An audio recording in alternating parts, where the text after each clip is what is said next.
Débute ta journée bi'idhnillah avec ce verset, avec cette ayah, et tu verras que, subhanallah, ta vision de la vie, elle va carrément changer. Mais avant de te dire quel est ce verset-là, il est important, barakallahu fik, que tu comprennes les causes de la révélation de ce verset. Pourquoi Allah subhanahu wa ta'ala a révélé ce verset pour que tu puisses réellement le contextualiser. Un compagnon démuni s'est dirigé vers le prophète sallallahu alayhi wa sallam et lui a fait part de sa misère. Il était à la fois un père de famille qui subvenait aux besoins de ses enfants et aussi de ses parents. Et il avait un enfant qui l'aidait à tout cela.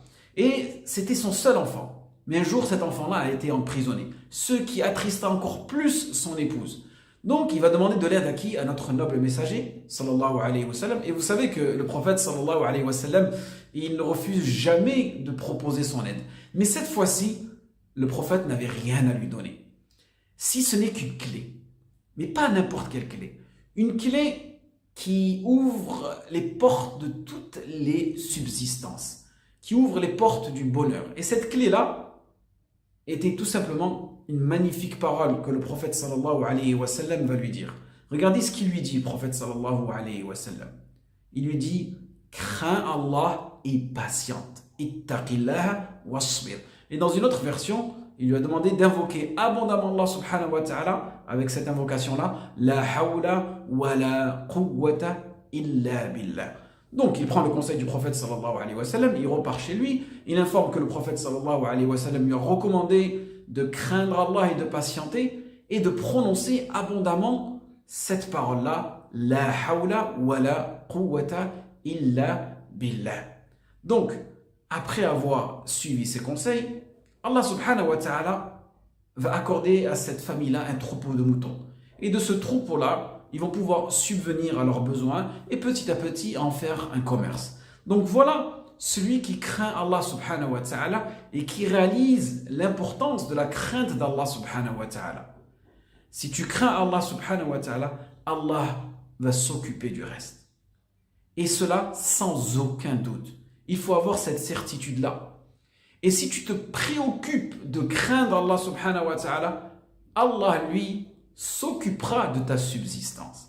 Allah subhanahu wa ta'ala nous dit وَمَنْ يَتَّقِ اللَّهَ يَجْعَلْ لَهُ مَخْرَجًا وَيَرْزُقْهُ مِنْ حَيْثُ لَا يَحْتَسِبُ وَمَنْ يَتَوَكَّلْ عَلَى اللَّهِ فَهُوَ حَسْبُهُ إِنَّ اللَّهَ بَالِغُ أَمْرِهِ قَدْ جَعَلَ اللَّهُ لِكُلِّ شَيْءٍ قَدْرًا.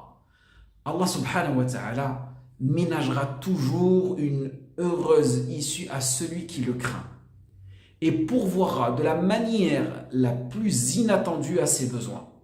Car Allah subhanahu wa ta'ala, il sera toujours d'un soutien suffisant à celui qui s'en remet à lui. Vous voyez? Donc il faut s'en remettre à Allah subhanahu wa ta'ala. C'est ça la condition. Et Allah subhanahu wa ta'ala, il a assigné une mesure et un terme à toute chose. Et Allah subhanahu wa ta'ala, il exécute toujours ses décrets.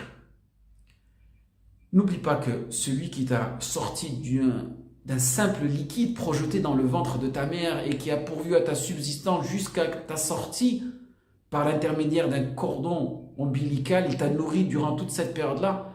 Qui a effectué tout cela? C'est Allah subhanahu wa ta'ala. Pourquoi à ce moment-là, personne ne doutait de la subsistance qui était envoyée à travers ce cordon ombilical-là? Ni toi, ni ta mère, ni tes parents, ni les médecins, personne ne doutait de cette subsistance-là. Mais une fois qu'on est adulte, on commence à avoir des doutes. Et la subsistance aussi, il est important de comprendre, barakallahu fikoum, le risque, quand on parle de risque, ce n'est pas que le flou ou que l'aspect matériel, les maisons, les voitures, non. Ça peut être la bonne humeur, un visage souriant, la piété, être sur la guidée, que ton cœur penche facilement à accomplir des adorations, que ton cœur il est prédisposé à tout cela. Et barakallahu fik, ça tu ne l'obtiens qu'avec la crainte d'Allah subhanahu wa ta'ala.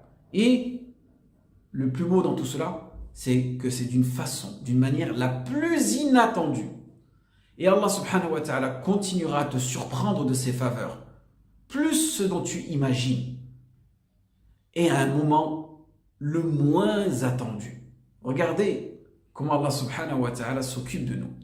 Énormément de personnes aujourd'hui, lorsqu'elles se retrouvent dans une situation difficile, la première pensée qu'elle peut avoir, c'est elle se dit, ah, il n'y a aucune issue, c'est impossible, c'est foutu. Mais le problème, c'est que nous réfléchissons avec ce cerveau de créature qui est limité. Tandis que Allah subhanahu wa ta'ala, lui, le créateur, n'a aucune limite. C'est pour cela qu'il faut patienter dans un premier temps, craindre Allah subhanahu wa ta'ala, et vous verrez, Allah ne finira pas de vous surprendre, il vous comblera de tous ses bienfaits. Mais le problème aujourd'hui, c'est quoi? C'est que nous ne remplissons pas cette première condition. Celui qui craint Allah, celui-là, il est où? La première condition du verset, c'est de le craindre. Nous, on veut une heureuse issue, on veut une facilité à nos problèmes, sans avoir à craindre Allah subhanahu wa ta'ala. Cela n'est qu'illusion, barakallahu fikum. Et le craindre consiste à adopter une attitude de respect et de soumission envers Allah subhanahu wa ta'ala. Et aussi ce qu'Allah subhanahu wa ta'ala t'a ordonné d'accomplir et de t'éloigner de ce qui t'a interdit. Ça, c'est la crainte en Allah subhanahu wa ta'ala. Et avoir confiance en sa sagesse, en sa puissance et en son amour qu'Allah subhanahu wa ta'ala nous a délivrés. Donc, c'est ceci, barakallahu fikum, auquel il faut se soumettre, à cette condition. Celui qui craint Allah. Donc ce verset-là, médite-le et fais-en un mode d'emploi, où que tu sois. Et tu verras, Inch'Allah, Allah ne finira pas par te surprendre, en espérant que ce rappel a été bénéfique pour vous et moi. Waffaqakumullah lima yuhibbu wa yarda. Assalamu alaikum wa rahmatullah wa barakatuh.